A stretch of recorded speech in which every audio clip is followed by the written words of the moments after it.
For you. The spell will keep it from wilting. She said you would need it for the journey ahead.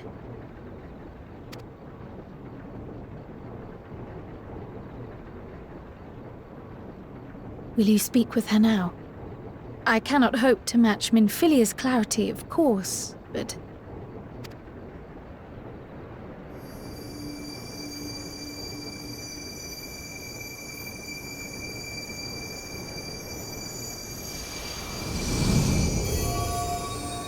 Thank you.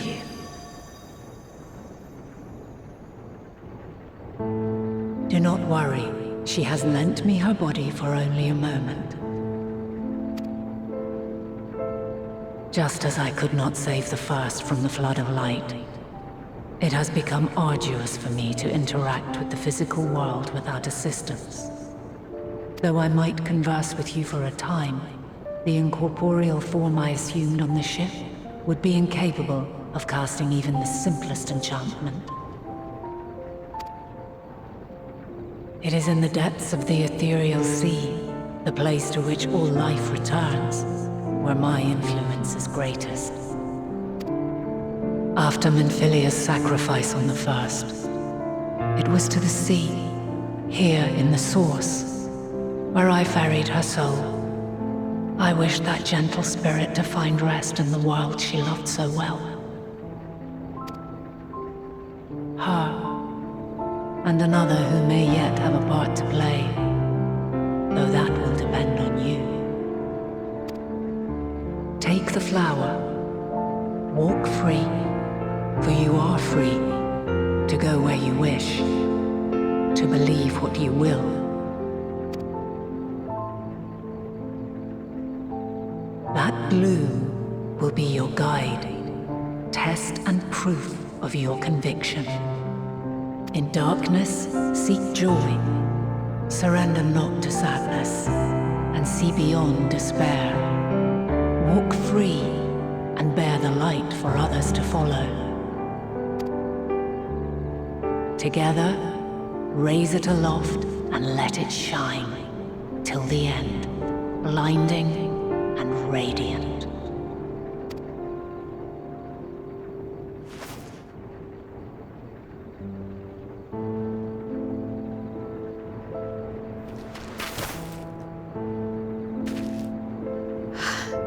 That was all too brief. Already she seems so far away.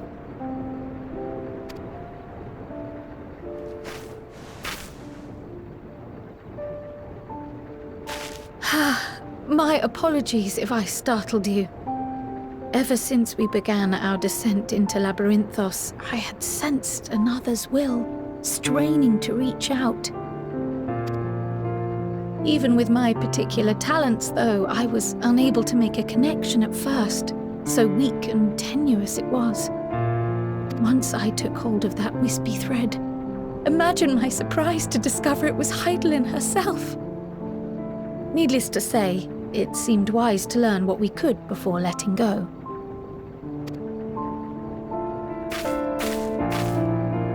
Her answers were more cryptic than I would have liked, but at least she left us with a guide of sorts, that unusual flower.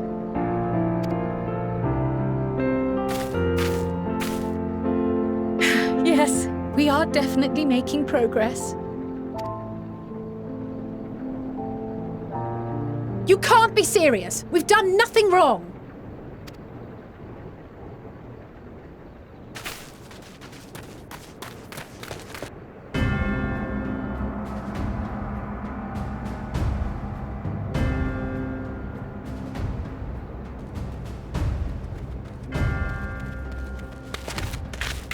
Master Fortuno? What business has the Forum with us? Obstruction and suppression, apparently. Mistress Baldessian, our records show you facilitated the Scions' entrance into Sharlayan by claiming them as assistants for your organization. We are aware of your investigations.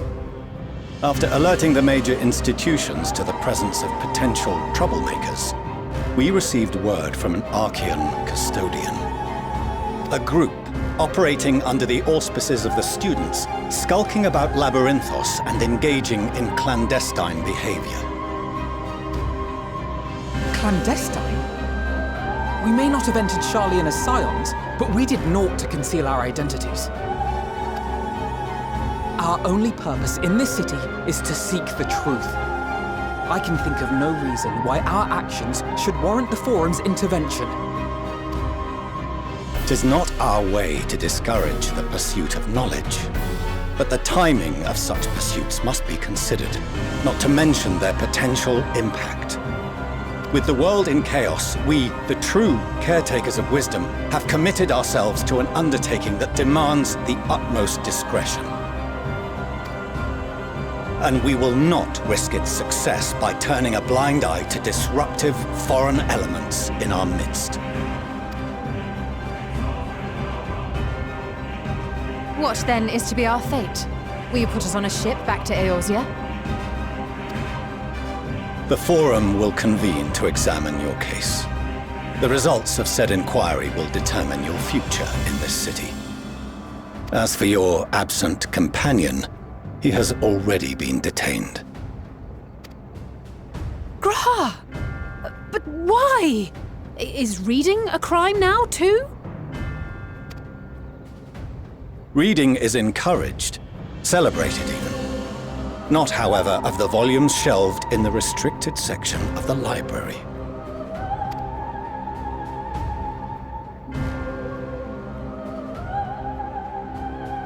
Refusing to comply will only make matters worse. Let us instead treat this as an opportunity to open a dialogue with the Forum.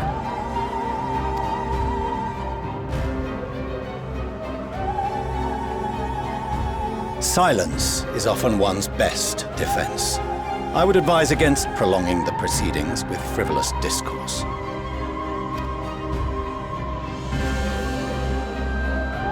But enough. This is not the place for debate. The Rostra await.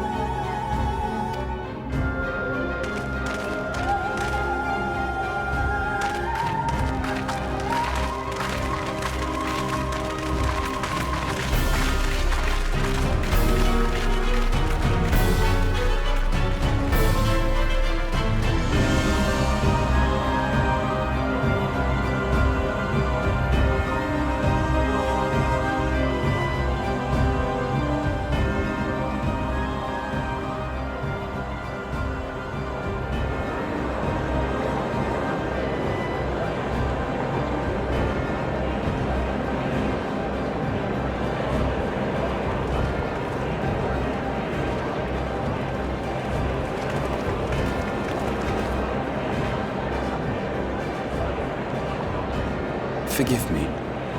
I was careless. We would have been detained regardless.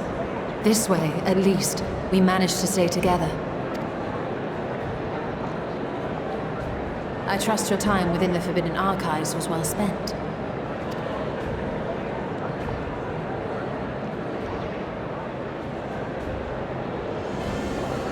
The Forum will come to order! This inquiry is now in session. As Speaker-elect, I will be presiding over the day's proceedings. Master Fortuner, would you be so kind as to restate the matter which compelled you to summon your colleagues with such urgency?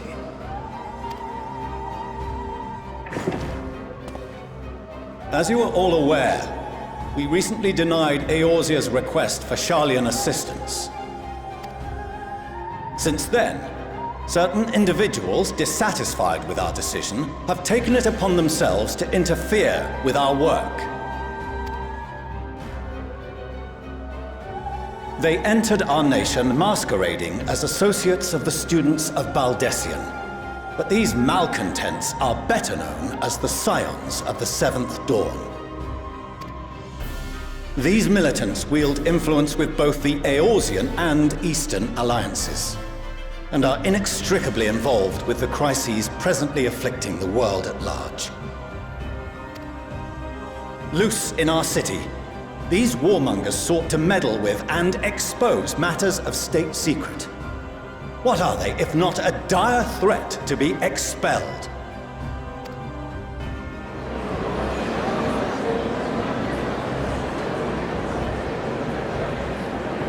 You have tarnished the good name of the students. Galuf would be ashamed.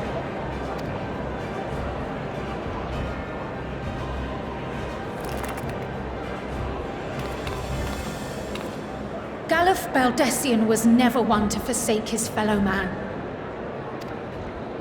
Even if this nation closed every door and retreated from the world, he would have found a way to help the Scions, help every soul of this star fight back against the coming doom.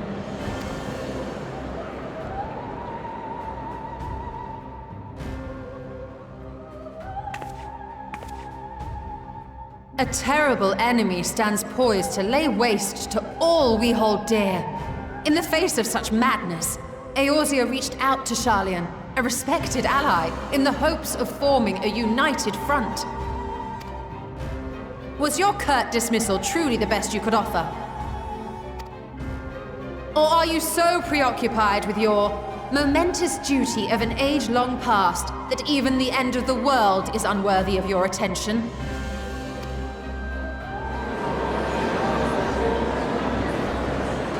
Whence came this revelation?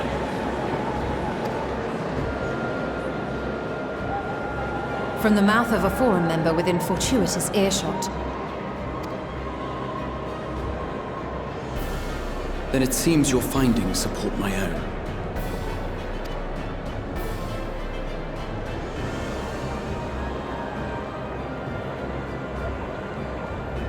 The reason I visited the restricted shelves was to study records of the Forum's policy-making process, to better understand the historical trends underlying their most major decisions. At first glance, the positions of neutrality in war and the accumulation of knowledge above all else appear constant and consistent, the unchanging pillars of Sharlayan society. And once upon a time, I might have left it at that. These days, however, I am more attuned to the subtleties of governance, and so I noticed something odd.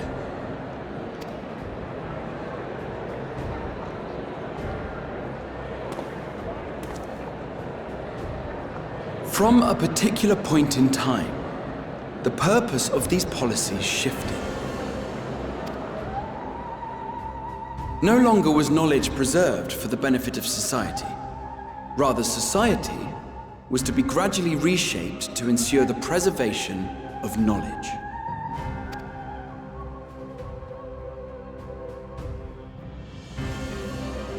The most conspicuous and telling change was the one which befell Labyrinthos. Once little more than an oversized storehouse, an enormous allocation of funds saw it transformed into an advanced research and archival facility. I also discovered a fascinating account on the finances of our Dravanian colony.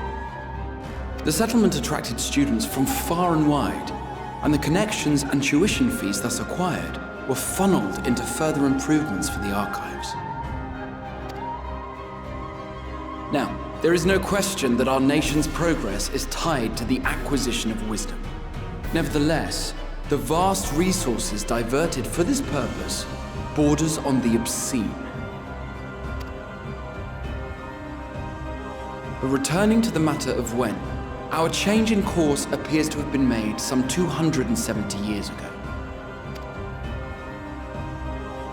The very same period when Sharlayan scholars in the hinterlands began a formal study of the ethereal sea. You found something, did you not? And whatever it was, gave rise to your oh-so-important duty. Mind your tongue, Archon. If you had seen...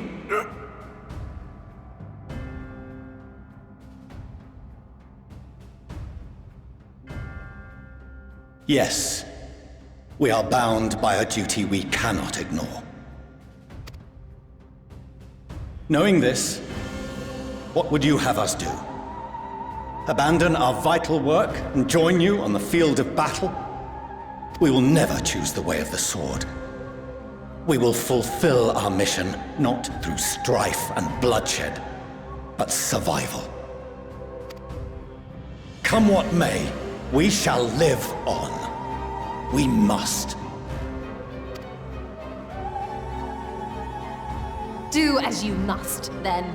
But we Scions will fight until the heavens fall, until our last breath.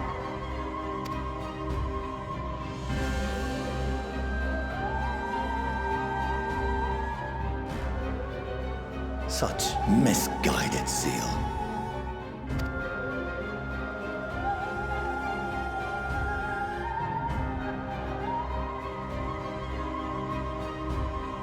Father, Master Fortuno, I fail to understand the stance you have elected to take. But by the same token, I have yet to find a compelling argument to counter the challenge you put to us in Gridania. Still, in the midst of my uncertainty, I must trust in myself to do what is right, as others have chosen to trust in me.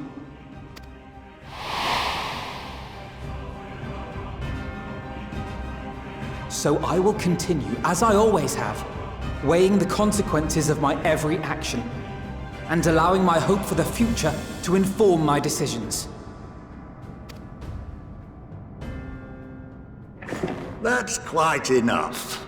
Have you all forgotten the reason for this assembly? Skolok Monteshane. He's the head of the Studium and an old friend of my grandfather's. Honestly, every discussion devolves into some interminable debate. Terrible habit. Let's return to the topic at hand,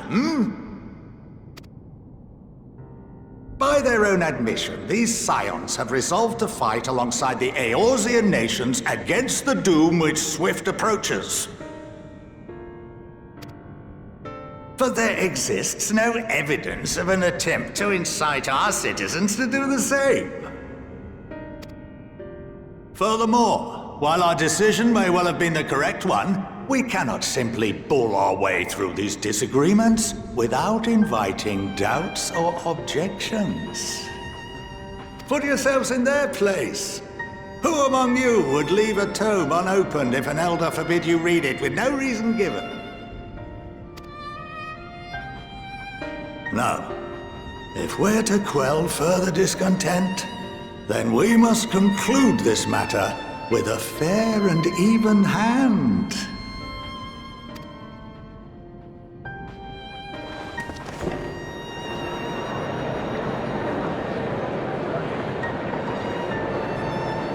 Order! We will have order! Master Monteshane raises some valid points. Keeping such concerns in mind, I propose we enforce the following measures. Until further notice, the students of Baldesion are to cease any and all activities within the domain of Sharlayan. You will also refrain from any further investigation into the Forum's decisions and duties.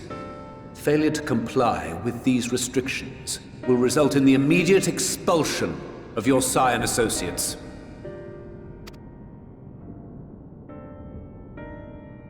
Let us put this judgment to a vote. All in favor, raise your hand.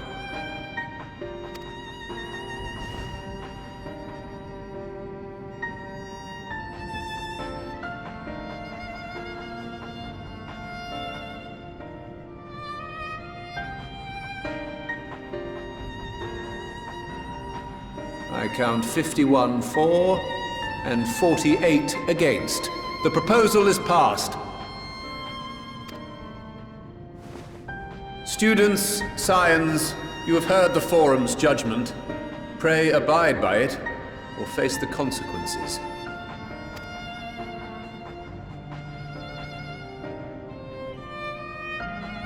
Honored members, I thank you for your time. This inquiry is concluded.